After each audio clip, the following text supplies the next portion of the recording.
Welcome to the How of Business with your host, Henry Lopez, the podcast that helps you start, run, and grow your small business. And now, here is your host. Welcome to this episode of the How of Business. This is Henry Lopez, and my guest today is Oscar Subirats. Oscar, welcome to the show. Thank you, Henry, for having me on the show today. Yeah, looking forward to this. Oscar and I actually know each other. We've known each other for, I guess a couple of years through our associations with Maui Mastermind. And he recently released a great book that I got a chance to, I kind of took the copy from you. No, you sent me a copy. I was going to say, because the last time I saw you, you had your copies, but you sent me a copy of this great book that we're going to chat about called Closing Intelligence. And so to succeed in sales and in business and in life, you must have to face that human nature, real people, and overcome obstacles and objections. They come up in life throughout life and in business.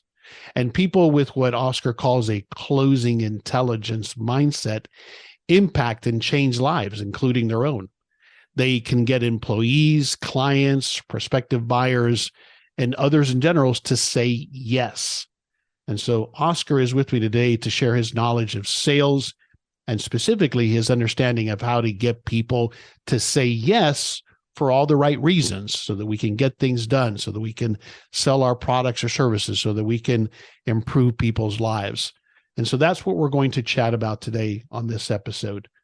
To receive more information about the How of Business, including the show notes page for this episode, and how you can continue to support my show and receive exclusive content and discounts through a Patreon membership, just visit thehowofbusiness.com. I also encourage you, wherever you're listening to this episode, to subscribe so you don't miss any future episodes. So let me tell you a little bit more about Oscar. Oscar Subirats is the president and CEO of College Prospects of America.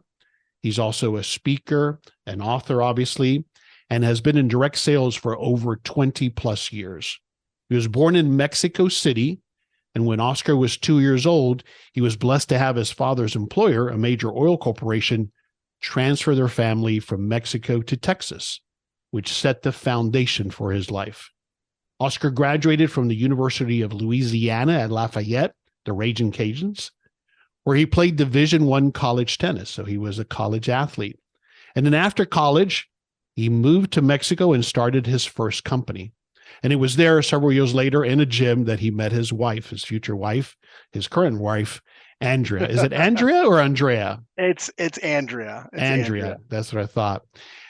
Who was at the time, Andrea was studying Spanish abroad. Oscar exemplifies his fundamental belief that family, faith, joy, quality of life, and financial success can all be enjoyed without sacrificing one for the other. He has traveled to too many countries to name, and has lived in Mexico, the Caribbean, and Florida. Today, he lives in Colorado with Andrea and their daughter Mila and two dogs, Mia and Lulu. And he and Andrea have a passion for traveling, particularly to Europe, to Hawaii, and to Latin America. His book that I referred to, which recently released, is entitled Closing Intelligence: How to Get Others to Say Yes in Life and in Business. So once again, Oscar Subirats, welcome to the show.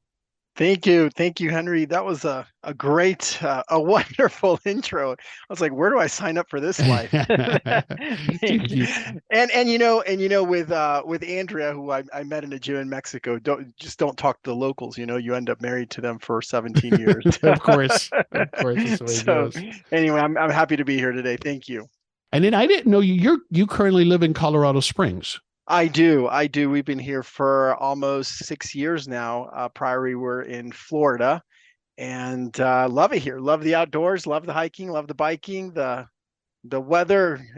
No one told us that the winters were so long. So we're trying to still. That's the challenge. Yeah, I've spent a lot of time in Colorado Springs because one of my best friends and business partner, David Begins, who was originally the co-host of this show, he lives there. So we had a business there that we sold not too long ago. I Top It frozen yogurt. I don't know if you've ever been to it. Wow, I think I might have. I know that Yeah, there's several of them here that's that right. we go to. That might have been one of them. Yeah, Wow, what a yes. small world. Yeah, What a small we world. owned that for 10 years. We opened the first frozen yogurt shop in Colorado Springs, over by the, oh shoot, what's the big event center where they play ice hockey?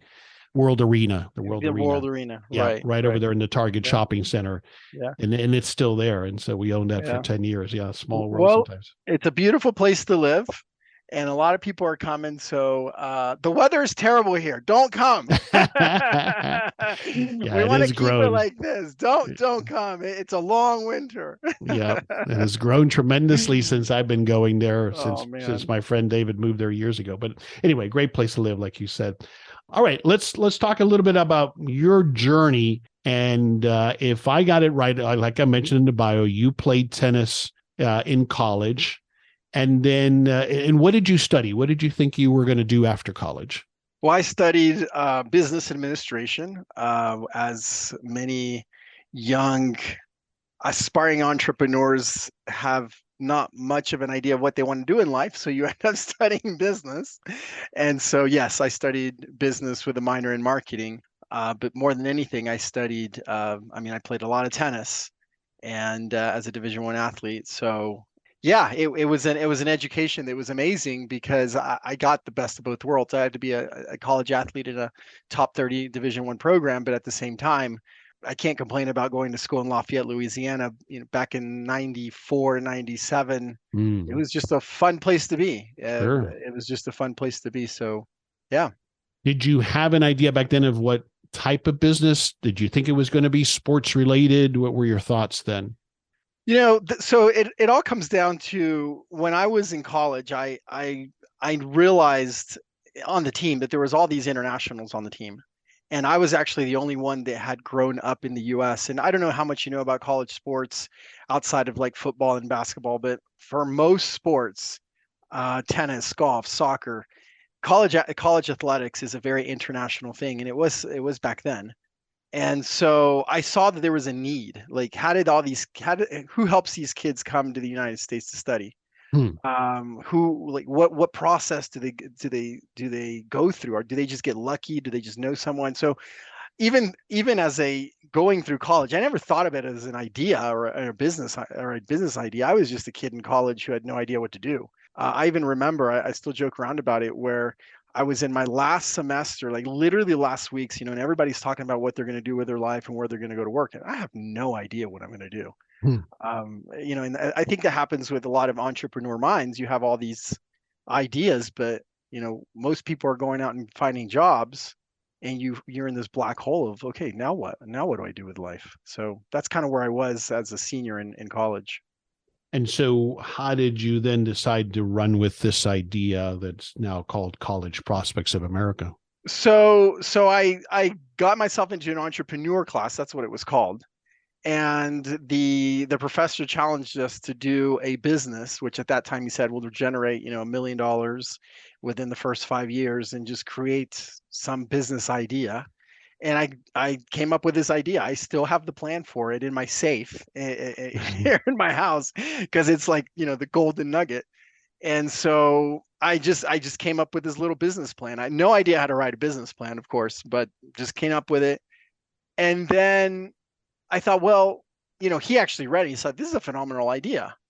And when graduation had ended, my dad and I had this conversation of what the heck are you going to do? Like, what, you're not going to go, you don't want to go out and find a job. So what are you going to do? So I said, well, what if I try this? What if I start this business?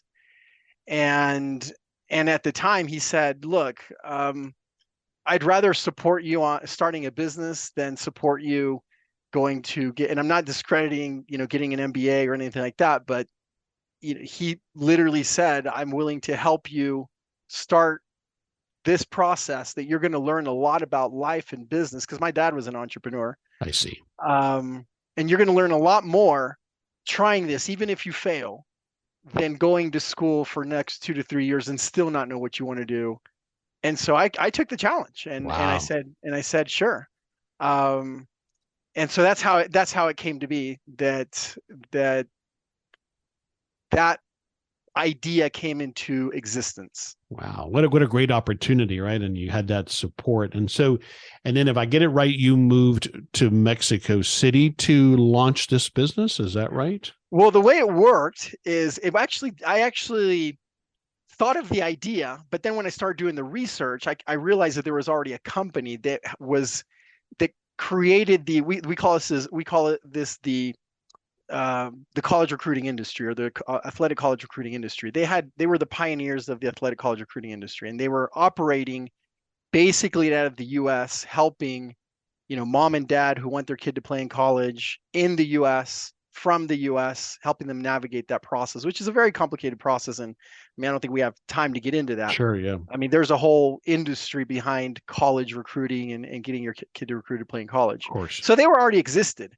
But one day my dad is the one that said, well, why don't you fly up there and pitch your idea to to the president of that company, which I did. I mean, at the age of 21, you're fearless and you've got time. And so I did. At the time, he was the president of College Prospects of America. His name was Tracy Jackson. And I don't know, he believed in me and said, sure, you can start our name abroad with no salary, no money, no nothing. Wow. Just go do it. And so when I landed in Mexico, I landed in Mexico City because what my plan was, okay, you've started this industry in the US, but I can take this globally. I can take this internationally. Let me start with Mexico. Naturally, because that's where I was born. That's Sure. the language I spoke. And I lived in Texas, so it just seemed naturally. Landed in Mexico City, largest city in the world, with a laptop that my dad had bought me. Was going to go live with an aunt that I hadn't really met, rent a room, and just knock on doors. And I had this wonderful idea called, hey, do you want to go to the United States to study? Do you want to play college sports in the US? We can help you. So you started scouting yes, high school level athletes in Mexico City. I started scouting high level athletes in Mexico City, then around the country. Then I thought, okay, well, I can do this in Colombia, I can do this in Ecuador, I can do this in Chile, I can do this in Argentina. Eventually, I talked to Tracy into. I always say in life is closing opportunities, and I closed Tracy over many times of saying, hey, I can do this, I can do this, I can do this. And he always believed in me. And so eventually I just took over Latin America, and then I took over other countries. And then eventually I bought, so over time, I bought the company College Prospects of America. Wow. But the reality is that even though I was working for him, everything that I was doing was creating a kind of a parallel company that was simply called College Prospects International under the College Prospects name. But there was nothing about College Prospects of America in general that we were really using or doing. It was really creating a business from nothing, using a name that existed and an idea that already existed. So I can't take credit for creating the industry or the idea, but I can take credit for creating the industry internationally. Absolutely. Yeah, which is what you've grown. And that's the heart of the business now, right? Is facilitating that ability for foreign athletes to come and play at the college level in the United States. Right. And I mean, there's some great companies that do that here in the US, and we still help, US athletes, but most of our business comes from abroad. We've got clients from all over Latin America, South Africa, the UK, Canada, Africa. I mean, our main focus is that international, how do you change these families' lives?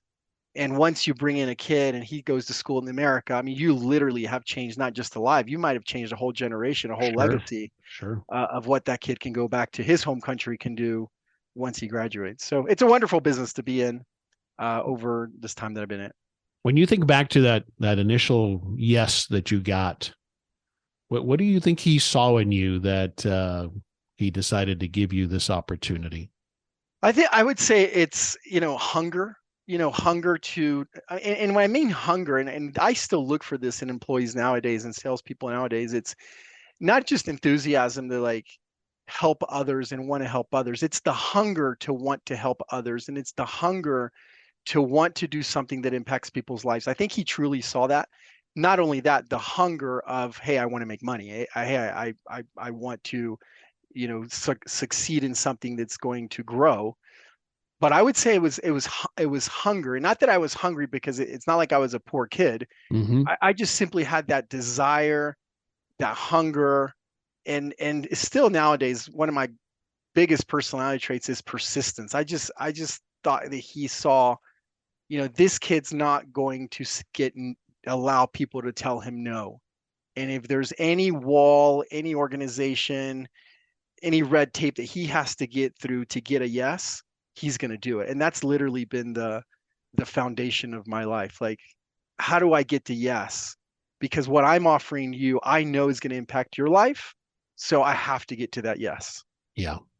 So you from very early on had those attributes, that personality that led you to sales being something that was very natural to some extent. I mean, you had to practice it and learn it and craft it and develop your knowledge of it, but you had that by default already, that persistence, and you were okay even at that early age with dealing with rejection, it sounds like. Absolutely, absolutely. I mean, I come from a family who my dad was a corporate guy who, after college, he worked for Phillips Petroleum Company and started the corporate life. But then in the 80s, during the oil bust, I always say we kind of lost it all because I was too small to remember, but I know we moved homes and we all of a sudden didn't have cars, and all of a sudden mom couldn't buy us a Happy Meal. And so my parents started a journey where they reinvented themselves into entrepreneurs. And I remember my dad tried everything to give us an incredible life. And I actually, I dedicated that book to him because I say, he did everything to give us a life, but he tried to sell everything and anything. And so it was a life of constant no, no, no, no. And so I think both of my parents, who eventually ended up in real estate, instilled that desire to not only for sales, but life is not necessarily, in business in general, it's not easy. I mean, you're Right. going to get no, and you're going to get people that don't believe in your ideas, or they shoot down your ideas, or barriers along the way. Because my book is a sales book, but the reality, it's a life book. How do you overcome all those things, and in life get those yeses to allow you to grow? Yeah. And my parents just instilled that to me. I mean, since I can remember, just in the micro, just in the refrigerator, little slogans that would say, you can achieve anything. And so I think that was instilled in me. Yeah, no doubt, no doubt. All right, so what brings you to writing the book? The book again is called Closing Intelligence: How to Get Others to Say Yes in Life and in Business. What brought you to decide to write a book? And this is a proper book. This isn't just an ebook. Not that there's anything wrong with that. This took a lot of effort, and I can't imagine how many hours. What led you to want to write this book? Well, I've had this book in my heart for many, many, many, many years. It is, you're right, a real book. Took about 5 years to write. And the reason behind it was, as I've always been in sales, and as I describe in the book, as I went on that sales journey, just because you have a certain personality, I have a certain personality, I get that. And that personality, yes, can help me in sales, or people could say, oh, he'd be a good salesman. But when you get out in the real world, I mean, in the real trenches of sales, especially direct sales, corporate sales, I mean, I've been able to open doors of entire government agencies and sports federations and associations. And I mean, just like the trenches of sales. Personality is not enough. Personality is not enough. You have to learn over time real skills that allow you to get those yeses that open doors to the next step. And so I always felt that those skills are trainable. They're clonable. And I talk about a lot in this book how I can't ask Henry to be Oscar, and Oscar's never going to be Henry.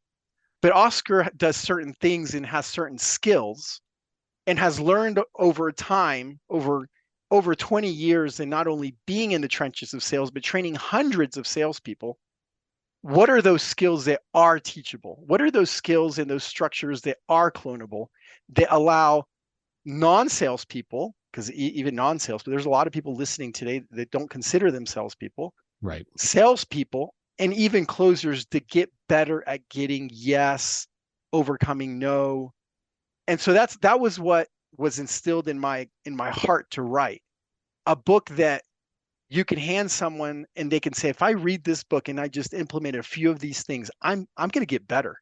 Yeah. I'm going to get better at getting people to say yes, even if I'm not in sales. But if I'm That's in right. sales, I could be a rock star. Yeah. So that's what inspired me to write the book. Yeah, it's great. And as you've said, you mentioned a moment ago, it is certainly salespeople will benefit from it, but it's about life. I've talked about this often on this show, that sales, we all must sell. We're always selling, whether we like it or not, or admit it or not. And as you say in the book specifically, quote, every day at some point, everyone is a salesperson, end quote. And I agree with that completely, whether we're selling an idea or a point of view or a project or why I should get the job or get the raise or get funding from my business or sell a particular product. That's what we're doing every day in different interactions, right? Yeah. And the one that I loved, Henry, and there's a lot of great slogans and tidbits in that book. I mean, they really are. The one that I love is that, at every level of every organization, or basically in life in general, if there is no yes, nothing happens. Like Nothing if you happens, can't get your kids or your spouse or your husband or, your boss or your employers to say yes, nothing happens. So, I actually came up with that slogan, yes moves the world. And you can teach that. And what I love about it is the book is not a personality-based book. A lot of sales books are out there. It's trying to reproduce the personality of the person that wrote it. I didn't do that. I really grabbed skills that if you read it, you can apply today, literally today, and immediately see the result of more yeses. And that's what I love about the book. Yeah. Okay. Now explain to me, as you do in the book at a high level, introduce this difference that you articulate between being a salesperson or selling and being a closer. What's the difference? The difference is that, for example, my personality, some people can look at me and think I'm from Mars. And I mentioned that is that my personality can be over the top. I can overtalk. I have a lot of enthusiasm. I speak with my hands. And while some people see that as, hey, look, that's what a salesman is, over time and experience, I've learned that sometimes those skills, when you're not dealing with someone that has that personality type, it can also be a turnoff. So what I've learned over time, what I call a salesperson, sometimes is that person that overtalks, that wants to impose their idea or their product or their service, or what we call the hard close. The person that believes that, talking too much about their product or service or how great it is and, preaching what it's going to do for you. Sometimes the reality is that when you're trying to get people to do something, to take an action, at the end of the day, all that matters isn't what you say. All that matters is that what you're saying important to the other person? Mm-hmm. Is it benefit their life? Is it benefit their business? Does it benefit their organization? Does it benefit their heart? So I say salespeople are people that talk and don't get things done. And I think closers are people that through intelligence are able to ask the right questions or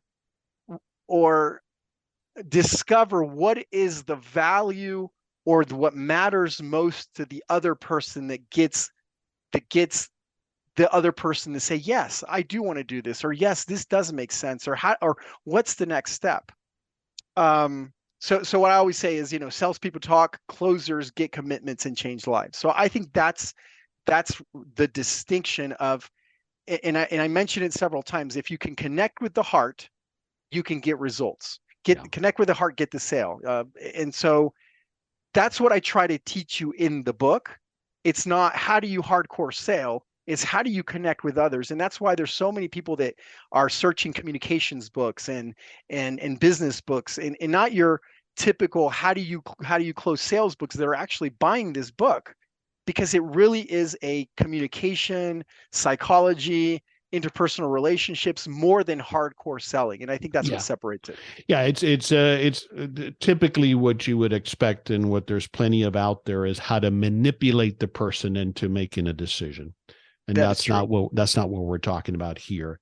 But as you said, it's getting that person to make a yes decision in our favor, of course, but also to their benefit, and that's key to it as well. Right. So I get it. In the book, we won't be able to cover all of them, but there's a section called The 9 Reasons Why Average Salespeople Underperform. And I want to just highlight a couple of them here in the time that we have that in particular stood out, Oscar. And I want to start with number 2, which is, and this is that they don't understand the number 1 rule in sales. And that is that, quote, people buy things from people they like or from people who are like them. You have to understand how you are alike, discover what you have and discover what you have in common. I've paraphrased there. I've always believed that and applied that in my sales career. I also have a sales background and sales training, and I've always believed that people buy from people. People buy from people that they trust. You're fine-tuning this even a little bit more here. So tell me in your words what it is here that most people miss as it relates to this number 1 rule in sales. Right.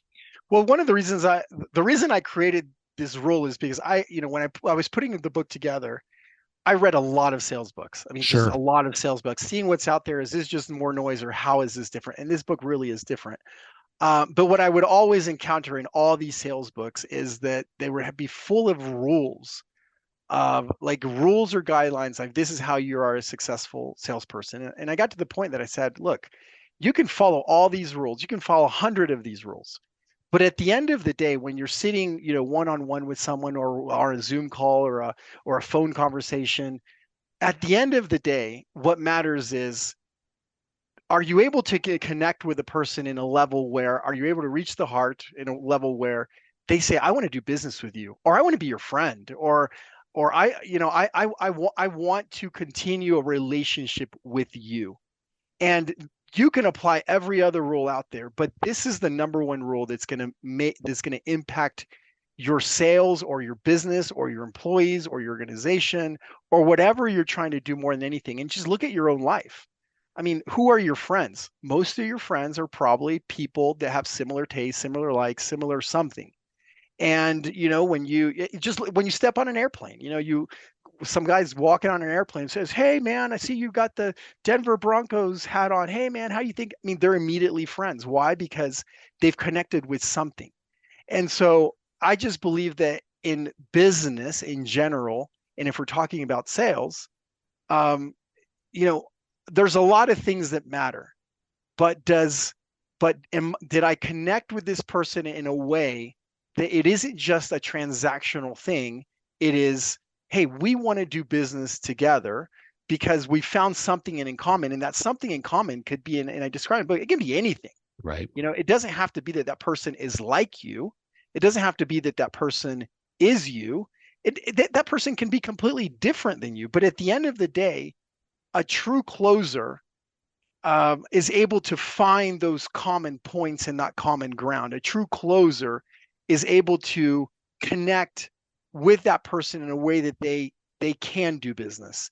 And one of the ways that I describe it is, well, how do you do this? Right. How do you do, especially how do you do that in a short period of time often, right? Well, one of the things that you have to do is, I know too many salespeople that never read books. I know too many salespeople that don't educate themselves. I know too many salespeople that have never traveled. I know too many salespeople that literally are so into their transactional world that they don't take the time to understand that first they have to educate themselves about the world around them, maybe current news, traveling, Because or that whatever. might be how we might connect That something might in be common, right? exactly, or doing a little bit research before you meet up with a client That's huge, of of course. what that client likes, what are their likes, what are this like, maybe just a little bit of research. Like, I mean, it might sound like creepy, but even going on social media and seeing what you find out, because anything at that point, you've got maybe 5 minutes, sometimes you've got 10 seconds, sometimes you've got 5 seconds to build that connection, that rapport that's going to allow for everything else to happen.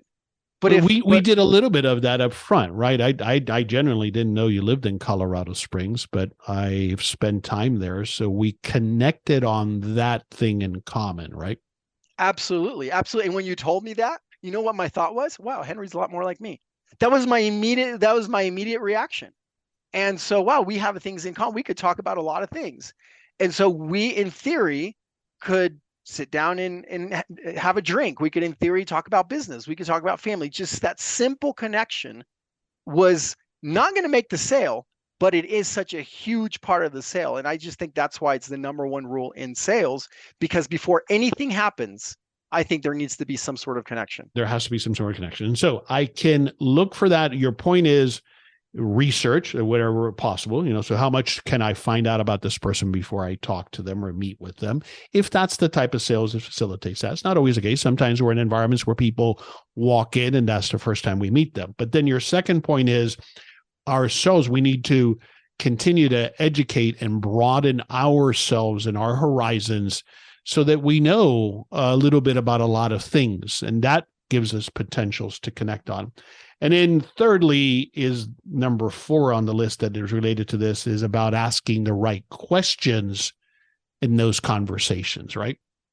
Right. And so 2 takes you to 4. At the end of the day, you said something important. Well, how do you, if somebody just walks into your store and your place of business, well, you might not know anything about them, but that's where the right questions come in. That's really the structure that I'm going to take you through the book. Well, how do you connect if you don't have a whole lot of time, or you are in a transactional world or a long sales cycle world?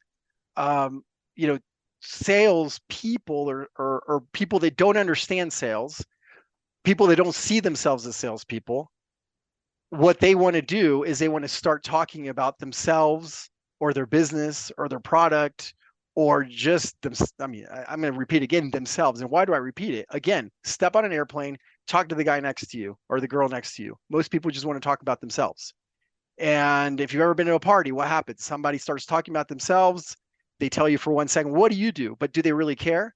I mean, No. really, what they're really wanting to hope is that you answer sometimes, so you continue talking about themselves. And so, I mean, I've traveled all over the world, and what I've learned is how to connect very good with people.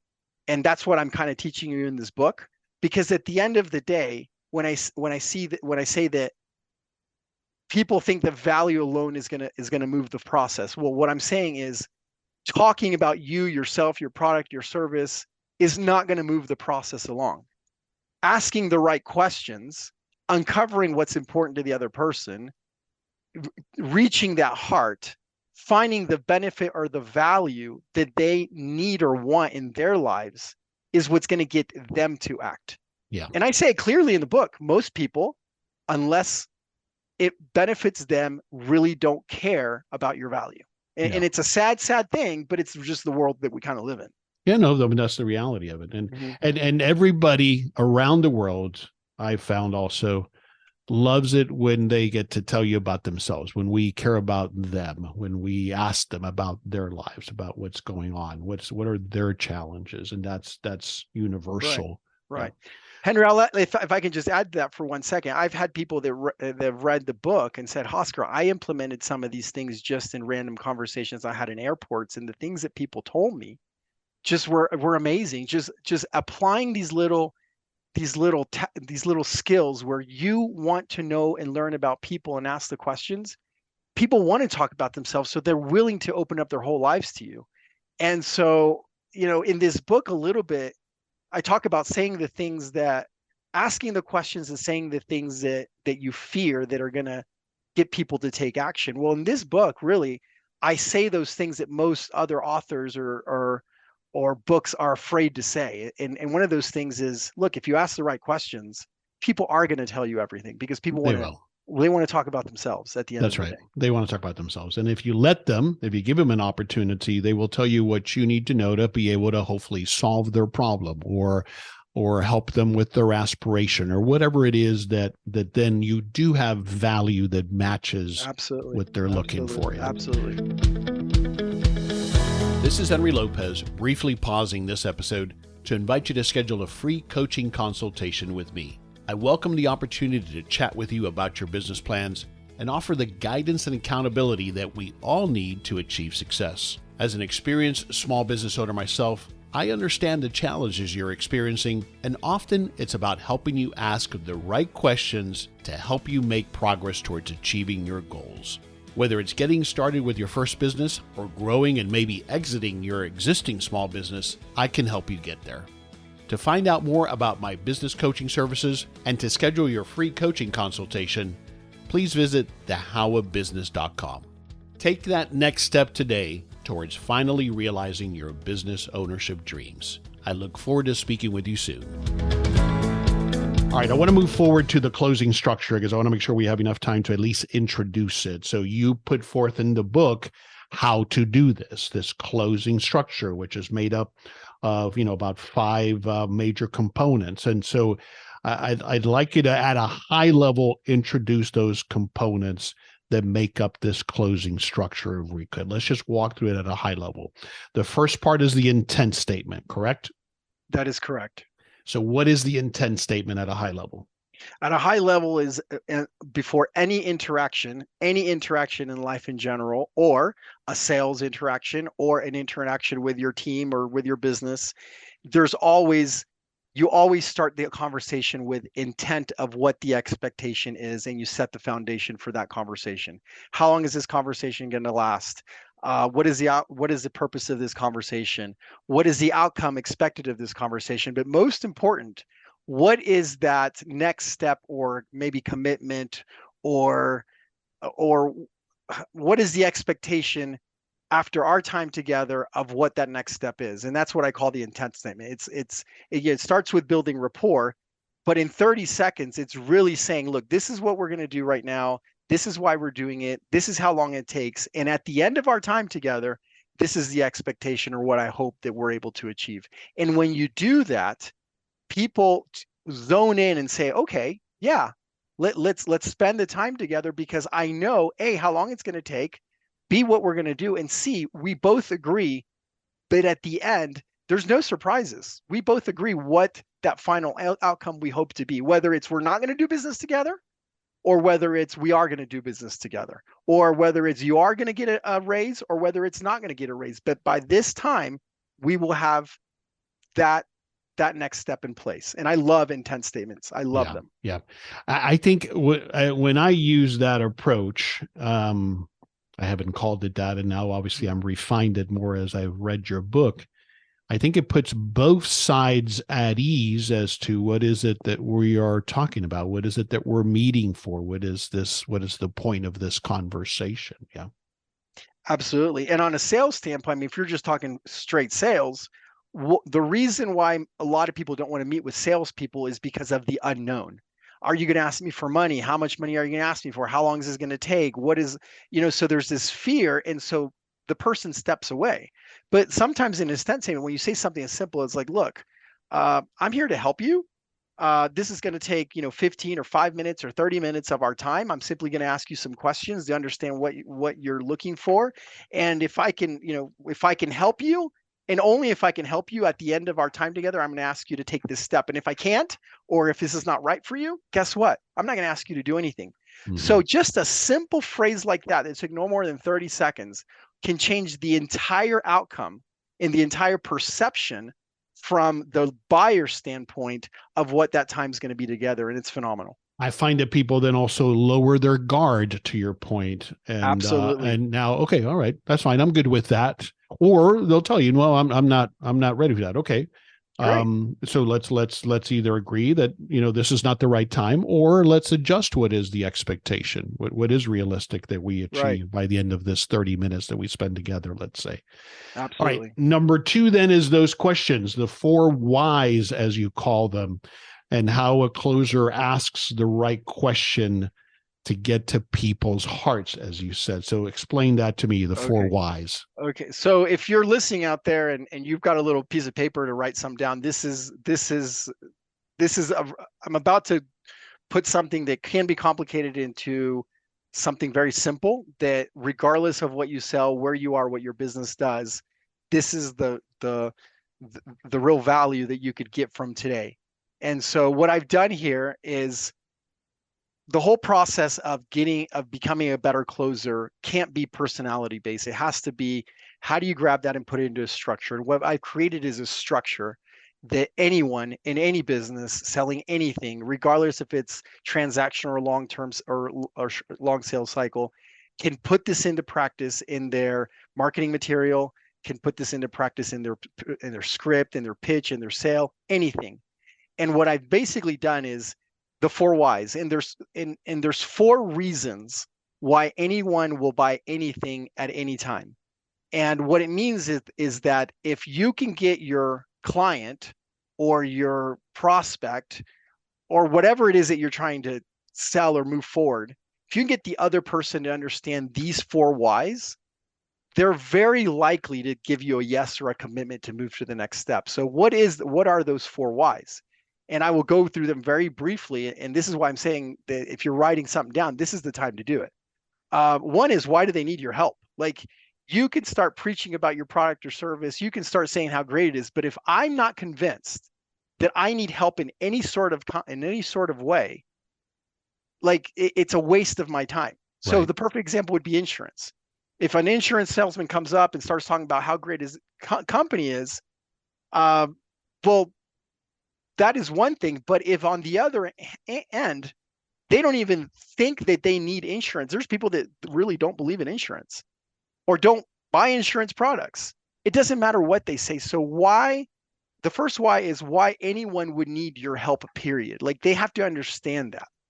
And so I take you through the book on how to get someone to understand and how to uncover the right questioning for you to uncover, and for them to see why they need your help, and for you to uncover where they are lacking understanding why they need your help. That makes sense? Did I just confuse you, Henry? No. I get it. Okay. And then after that, okay, so I understand why I need your help. Or maybe I don't understand why you need it. Maybe I'm going to uncover that I think you don't need it. So, okay, so I'm going to have to show you why you need help.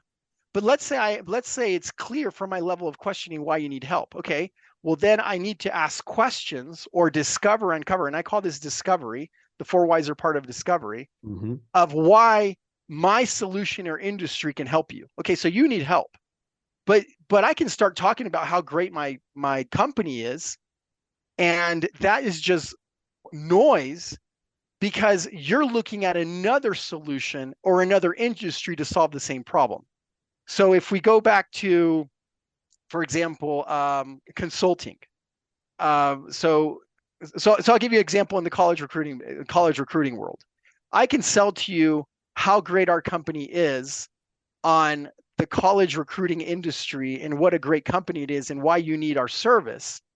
But if you're convinced that your road to getting recruited in college is being miraculously discovered by a scout at a showcase in Tennessee, you don't understand or see the value of why my solution or industry can help you. Did that make sense? Sure. And it's like that in any business, any industry, whatever. There's competing products, there's competing solutions, there's competing trademarks and patents.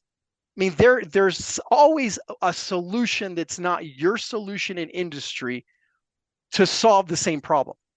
So in the second why, your client needs to understand why your solution in industry is going to help them if they need help. That makes sense? Yep. Okay. And then see, you don't even start talking about your product yet. Right. You don't even mention it, because during discovery, as I teach you in the book, you're not talking. You're asking the right questions to uncover these 4 whys. And it's like magic. Like your prospect is going to tell you what is important to them within the realm of this 4 whys. So once you go through that level of questioning, at some point you have to discover, and they have to understand why your product, service, or company. And so they can know that they need help. They can know that they can know, okay, fine, this solution can help me. All right, great. But now why your product, service, or company? Because there's other products or service. So the client needs to understand not only why they need help, why your solution industry, why your product or service.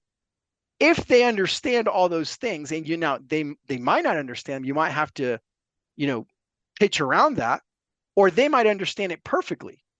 But even if they understand all of that, that doesn't lead to a sale, that doesn't lead to a close, that doesn't lead to a yes, if they don't understand the more important one, which is why today. Yeah.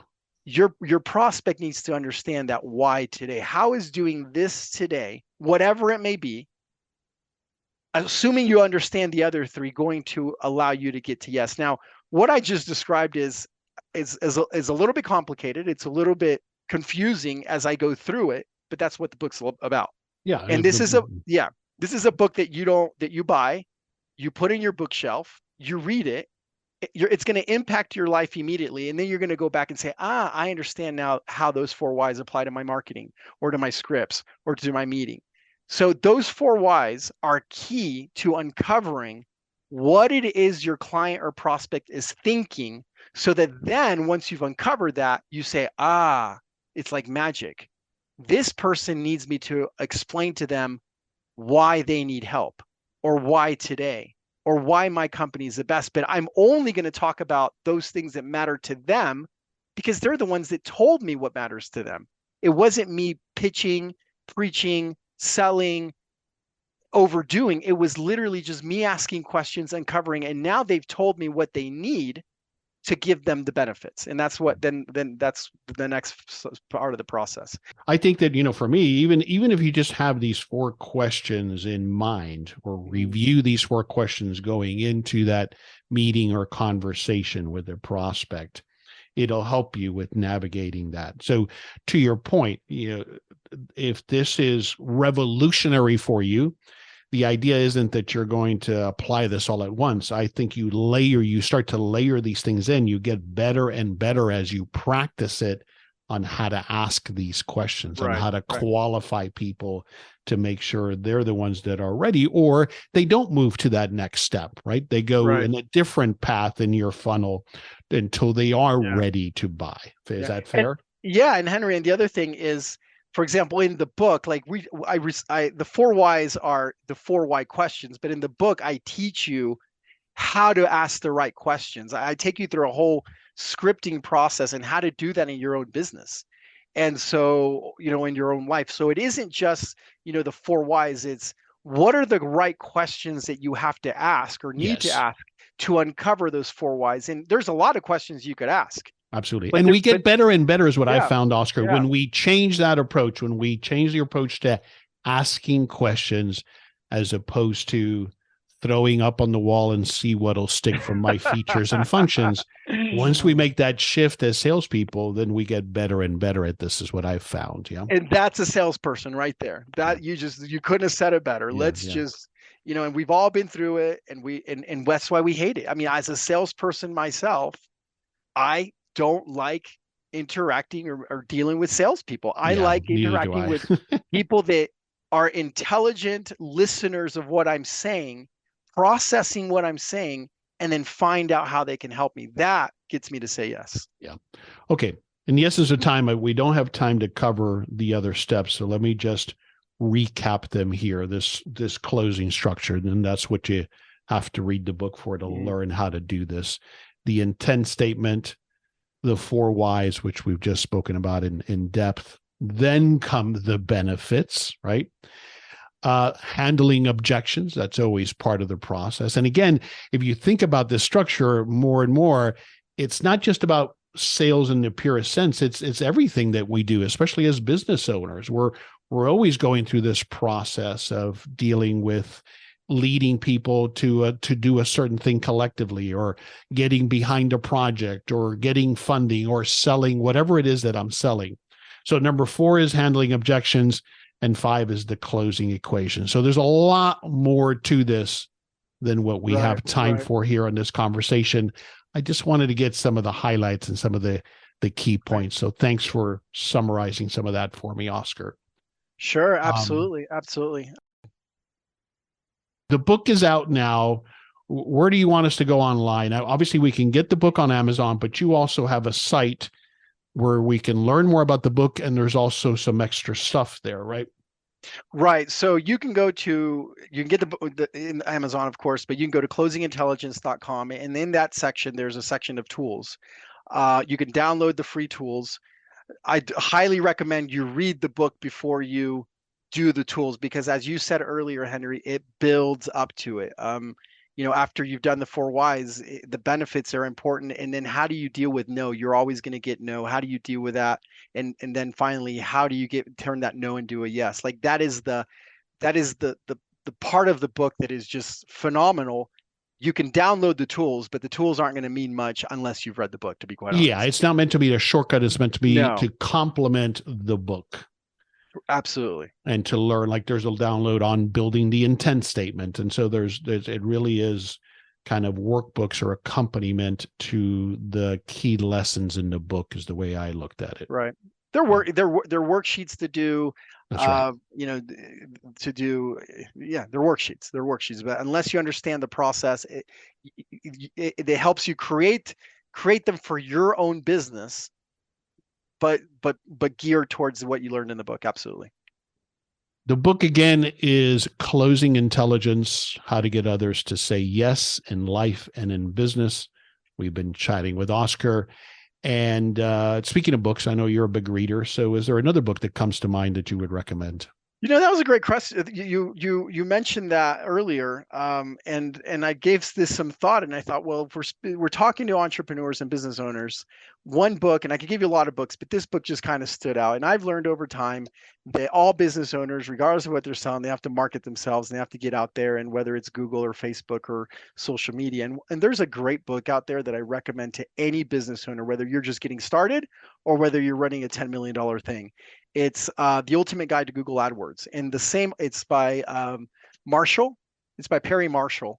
And he also puts out another book called Ultimate Guide to Facebook Advertising. And the reason why I asked this, and he's got other ones on social media and things like that, is because most small business owners don't understand the world of online marketing and how to get the word out there and how to get seen and how to get noticed. So in my own company, we're usually number 1 on Google in our international markets. But the reason I was able to do that is because there's a lot of companies out there and a lot of businesses out there that are going to tell you, spend money with me and I will get your name out there. And I always tell people, before you hire anyone to get your name out there, educate yourself on how that works, because you really need to understand how, in my opinion, social media, online advertising, and Google AdWords and all that works. I think it's so important to any business owner so that they use their limited